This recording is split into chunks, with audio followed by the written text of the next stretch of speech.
Alright, so this lesson is moving from our intro with the Gini index toward a better way to find areas under a curve. So we want to use our numerical techniques, and remember that our numerical techniques are where the left hand, the right hand, the midpoint, and the trapezoidal sums. So we want to use those numerical techniques to build toward an exact area under a curve, because it's great to be able to estimate the area under a curve, but if I have a curve, I really do want to be able to say what is the area underneath that.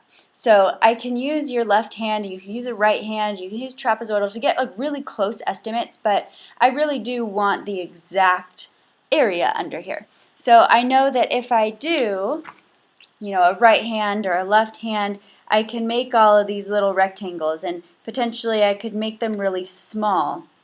And so I could get a pretty close estimation, or I could do a trapezoid, and that would be even better. But what I want to know is, how can I actually find the exact? I don't want to just be better, I want to be exact. I want to find the exact area beneath that curve. So what I do know is that if I were to split this into rectangles, I know that 10 rectangles are better than 5. So if I broke this up into 10 different rectangles, it would be closer than if I just broke it up into 5, because that would be a huge overestimation. And if 10 rectangles is better than 5 rectangles, well, then I know that 100 rectangles are better. What if I broke it up into 1,000 rectangles? That would get even closer, right? So if I have this curve and I keep breaking it up into tinier and tinier and tinier little increments, then if my increment is so small that the amount it's overlapping is smaller and smaller, then I know, okay, great, yeah, that is not as big of an issue as it was up here if I make these intervals smaller and smaller. So if I make more and more rectangles, then I can get a closer estimation. Well, I really don't want to find the area of 1,000 rectangles. That sounds tedious and terrible. And so I don't want to really develop that method, because that sounds terrible. But maybe I can kind of use that to understand where I would go. So let's start with just the basics so that we can kind of build. And so you're in calculus, and you have been in my class long enough to know that if I'm saying that, oh, I want 10 rectangles, or I want 100 rectangles, oh, I want 1,000 rectangles, I want them so itty bitty that they are so close to this graph that you have some ideas of where I'm heading. So let's look at what we can do with area in order to make this estimation into an exact area, instead of just saying, oh, it's an approximation. So let's start with a function, and we've been dealing with a lot of increasing concave up, so let's turn it around. Let's do a concave down one, just so you don't think that everything's always the same. So if we have this function, and I want to estimate its area under the curve, and let's say just to there, okay, and let's just keep it simple. Let's just say that there's 3 intervals that we're dealing with, so we'll call that the third guy. So this is going to be x2, and this guy is going to be x1. Okay, so we're going to have them be equal intervals. So, this is 2, 2, 2, or 3, 3, 3, or 5, 5, 5, whatever, they're equal. Okay, so if I were to find all of these areas, so let's just keep with the right-hand sum, then I would say, okay, that's going to be the right-hand spot, so that's my first area. This one is my second area, and then this one will be my third. Okay, so I can call that my first area, my second area, my third area. And so if I was just using a numeric method, I would know, okay, the area is base times height. And then let's make it, just keep it generic here. So our base is going to be how wide our interval is. And how wide our interval is, let's call that delta x, how much x has changed, so the change in x each time, so how much your interval has moved, and that'll be constant for each one, right? They've changed the same amount. So you have your delta x, and then what is our height? For each of these rectangles, this height is to here, this rectangle's height is to that coordinate, this rectangle's height is to that coordinate. Well, what does that coordinate actually represent? That's just your y value, right? So it's your y value at x3, it's your y value at x2, your y value at x1. So let's call this guy f. So that would be f of x1, f of x2, f of x3. So our height is f of x whoever. Okay, so it depends on who you're talking about. So this area here would be base times height, so delta x times f of x1. Okay, so that would be your area of 1. Okay, your area of region 2 is this one, so that would be delta x, because that's your base, and then times your height, which is f of x2. Okay, and then your third area, your base again is delta x, because that's how much your x has changed, and then your height is f of x3. Okay, so we have notation for this, so we would do base times height, base times height, base times height, and then we would add that all up, right? So we would take all of that and we would add it, and that would be our total area. So the notation that we have for that is sigma notation, and so instead of writing all of this out, we can say, okay, we're just going to sum all of these things, and so the sum notation is sigma. Okay, so it's a Greek letter, sigma, and you say I equals 1, 2, 3, because there's going to be 1, 2, 3 of these guys. So you say sum this from section 1 to section 3, and you say just sum all of the areas. And so this I is telling you which area to do. So you say sum all of the areas. Okay, so this is just shorthand notation for what we've done here. So what this means is I'm saying take the area of each section, and there are sections that start at 1 and they end at 3. So this notation is just shorthand. It's not actually adding any new mathematics. It's just showing how you could write this out, what we've already done.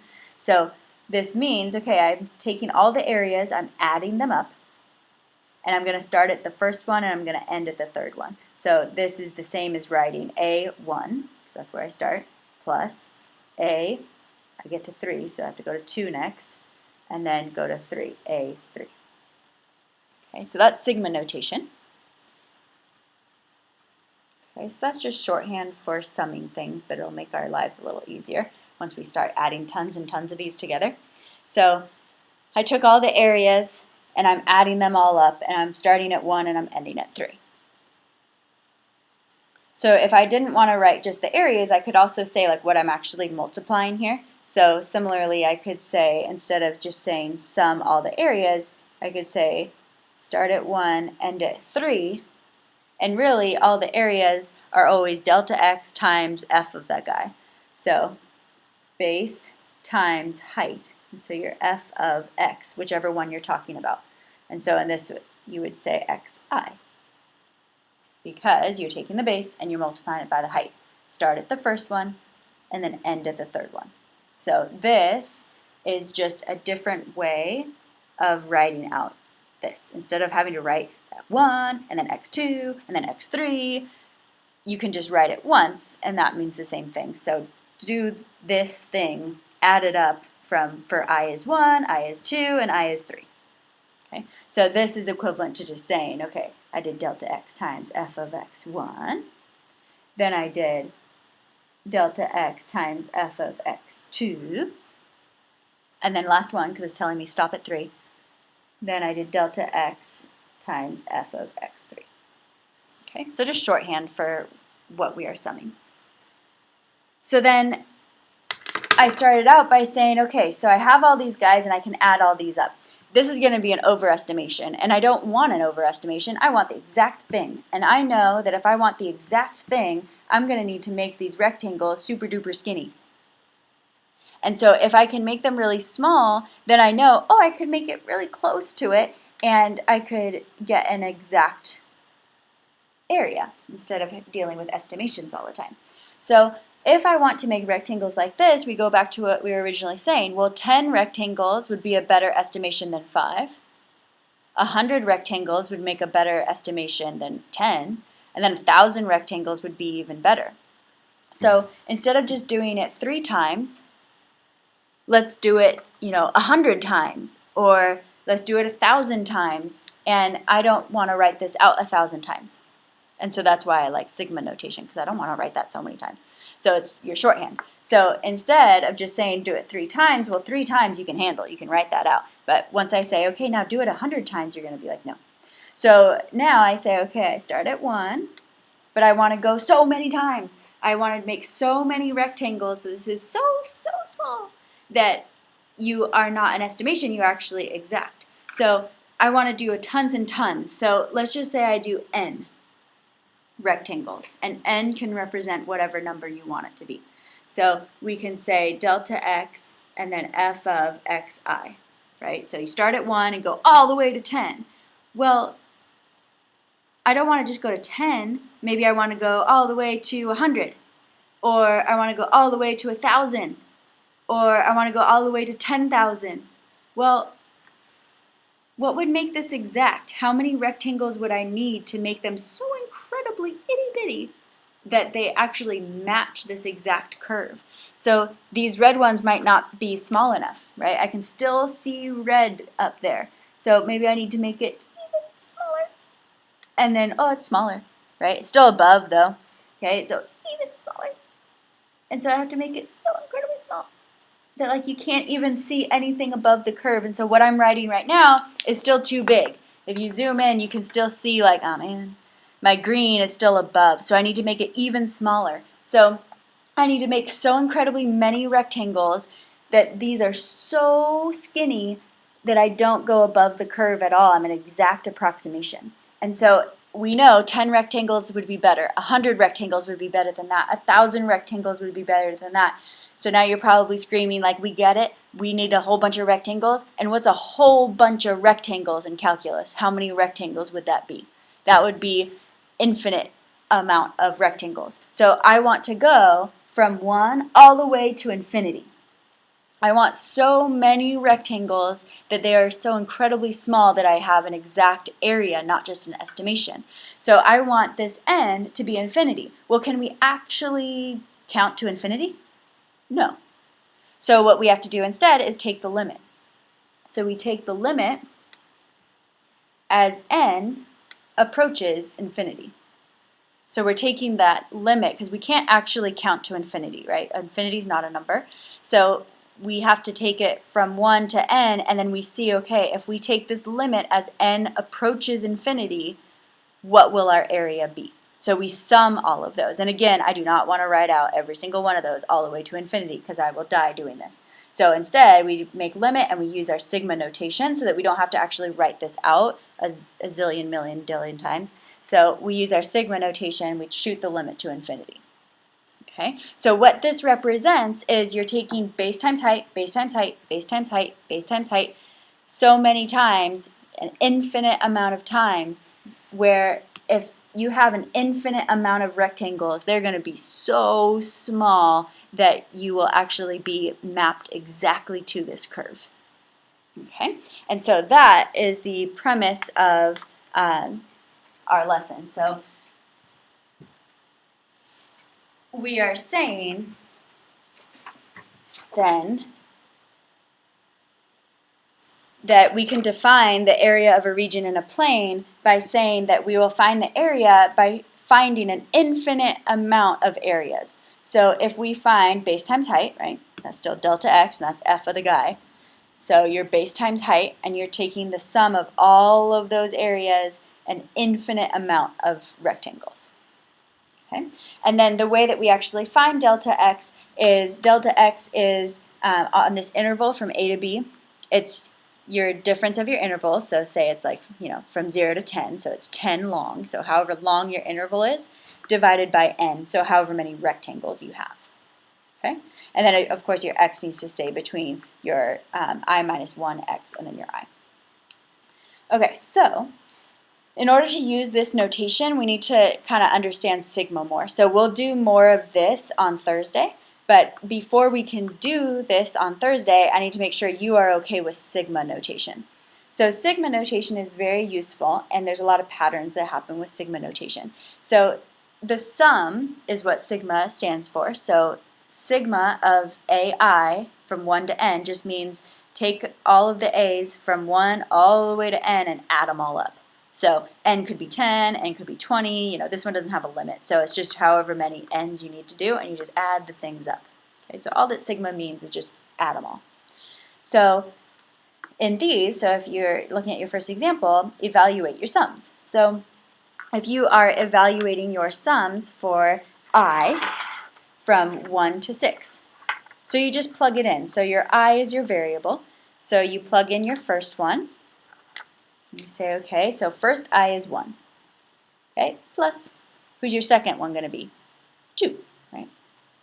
Then 3, then 4, then 5, then where am I supposed to stop? I'm supposed to stop at 6. So plus 6.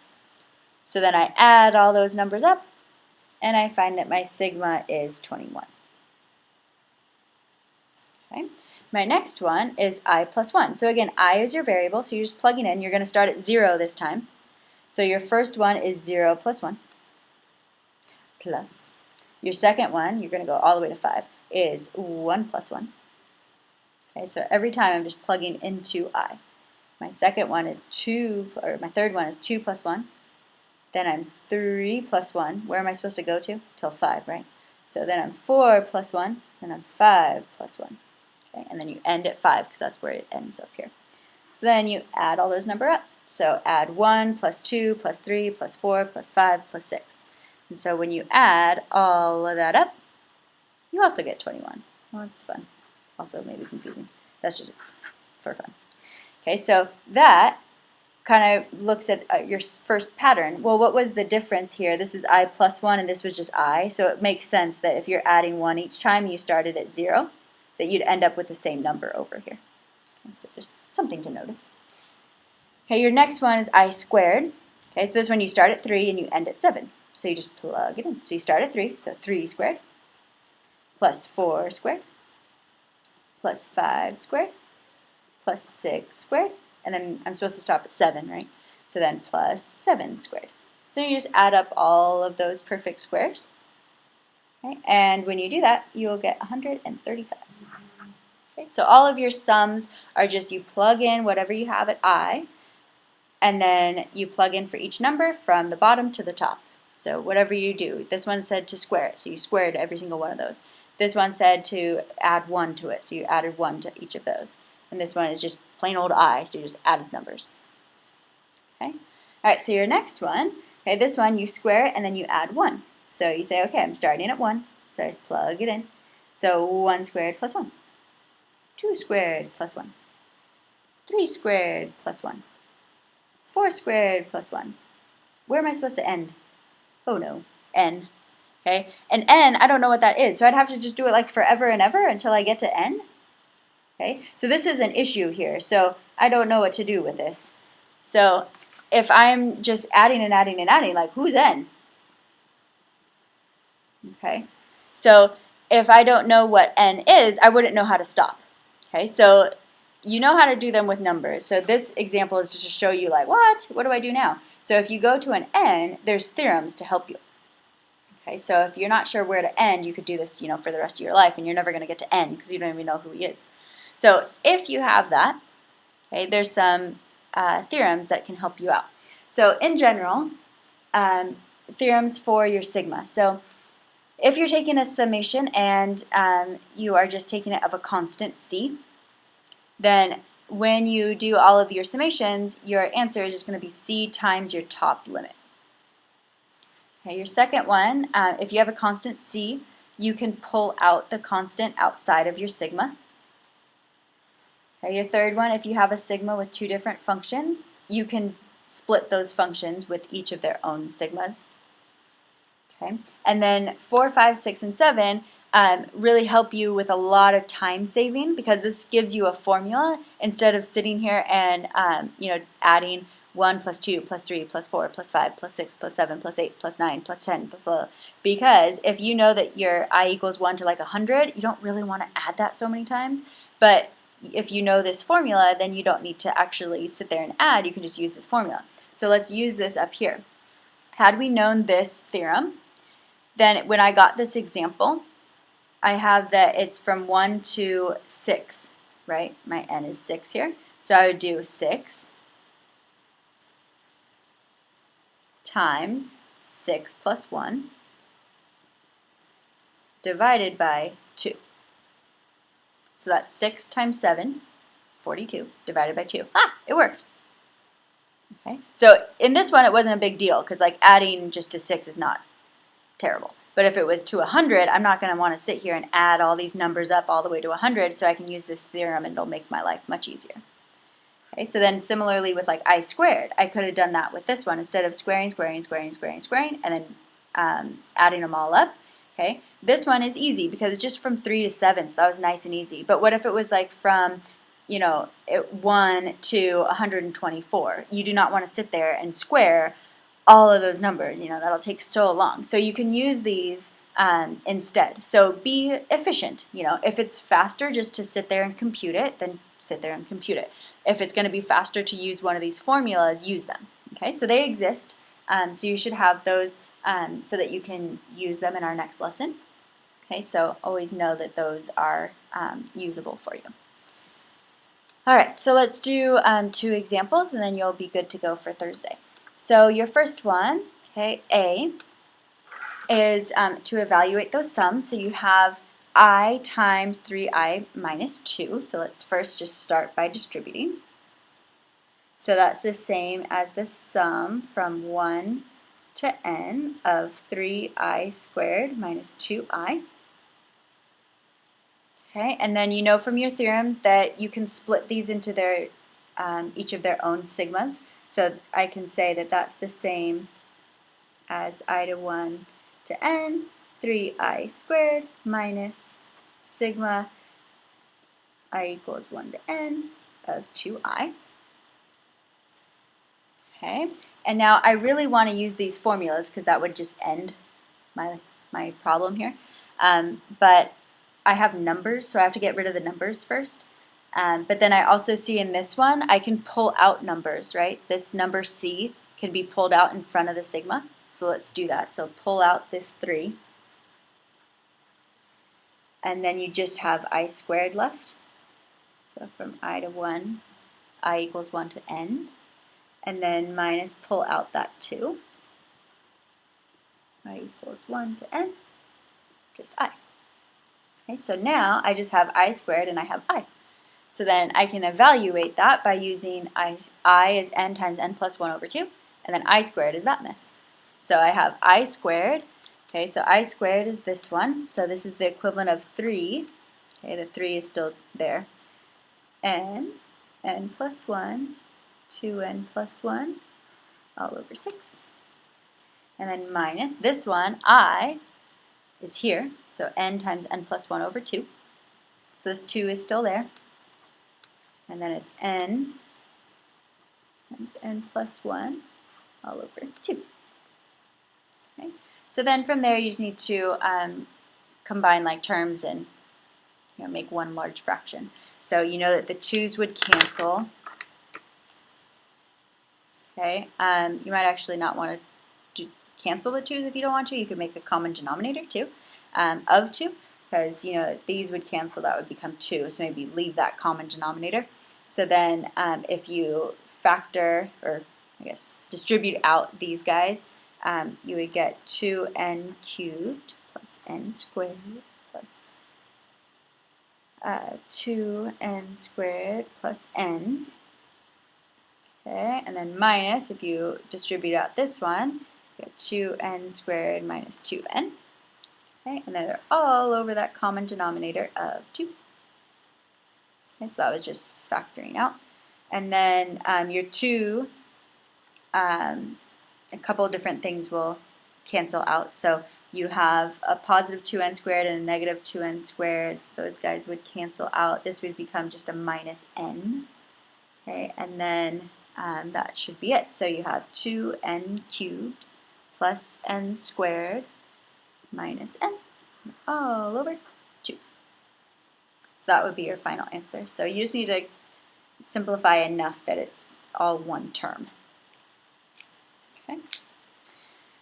All right, so then let's do it for this one. So this one here, okay, so similar idea, you're going to try to find something that you can use with these theorems, okay, because you want to get rid of this sigma. So for this one, we know that we're from 1 to n, and n is a constant, right? It's some number. We don't know what it is. So we're told to use it for n is 10, n is 100, n is 1,000, and then n is 10,000. So if n is just a number, I can pull this out, right? If you just have this constant, you can pull it out in front. Okay, so here, remember, with all these sigmas, I is the variable. N is some random number, okay, but I is an actual variable. So my n squared can be pulled out. So I can pull that out. So I have 1 over n squared, and then my sigma is just I plus 1. Okay, and then remember that I can split this into 2 different sigmas because I'm trying to make it look like one of these theorems here. And I know the sigma of I, that's this one. I don't know sigma of 1, but he's a constant, right? So maybe I'll use this one. Okay, but I don't have one for I plus 1, so I can't use that. So I have 1 over n squared. Okay, so now let's split it. I equals 1 to n of I plus I equals 1 to n of 1. Okay, so now I know what I is. I is this, so that's n times n plus 1 over 2. And then 1 is just a constant, so I can use this one. And the constant is just the constant times n, so that would just be 1 times n. So that's just n. Okay, and then that's 1 over n squared, still there. So then same thing if I multiplied through by that n squared. Okay, so that n would cancel. I'd get 2n squared over here. So if I made it all a common denominator of 2n squared, then once you do all that, you get n squared plus 3n over 2n squared. Okay, so just combining things and making a common denominator. Okay, and then now I know, oh, an n could be pulled out of each of those. So my generic answer would be n plus 3 over 2n. Okay, so if I was given the same example here where it just says evaluate, I would just leave it here. But it said evaluate for n 10, 100, 1,000, and then 10,000. So now I just plug it in. So when n is 10, I just plug it in. So 10 plus 3, and then divided by 20. So that would be 0.65. Okay, at n equals 100. So that would be 103 divided by 200. So that would be 0.515. Okay, and then you just do it for the other two. So then do it at n equals 1,000, and then at n equals 10,000. Okay, so you're just computing at the end. So if they tell you to actually use specific n's once you get down there, then just plug them in for each. Okay, so then your 1,000 is 0.502, and then your 10,000 is 0.5. So what this is showing us is we're getting closer and closer to half, right? So this one is actually 0.5. So remember that our sigma is adding a whole bunch of them. So this is saying, oh, okay, your added at n is 10. So here you had 10 rectangles. So if you had 10 rectangles, your estimation was 0.65. If you had 100 rectangles, right, you're going from I equals 1 to 100. If you have 100 rectangles, you're 0.515. So way closer. And then if you have 1,000, look how much closer you are. And then if you have 10,000, look how much closer you are. So you're just getting a closer and closer estimation as you increase your number of rectangles. So that's kind of what this example is illustrating. So as we have more and more and more n's, okay, which is the number of rectangles, then your estimation is going to be closer and closer to what's true. Okay, and so remember that we started that by saying, yeah, eventually what we're going to do tomorrow in class is we're going to shoot that limit as n goes to infinity. So if n goes to infinity, then that would be your exact area under your curve, and it would no longer be an estimation. So if you use really big numbers, yes, you get closer and closer, but you won't actually get the exact area until you shoot that limit to infinity. Okay. All right, so you have the one homework on numerical methods. So this one, just make sure that you are okay with sigma notation, what it means, so how you would actually just kind of plug and chug and do it up here, and then how you could do it with the more complicated cases where you use your exact theorems. Okay, so if you are good to go on those examples, then you are ready for class 2.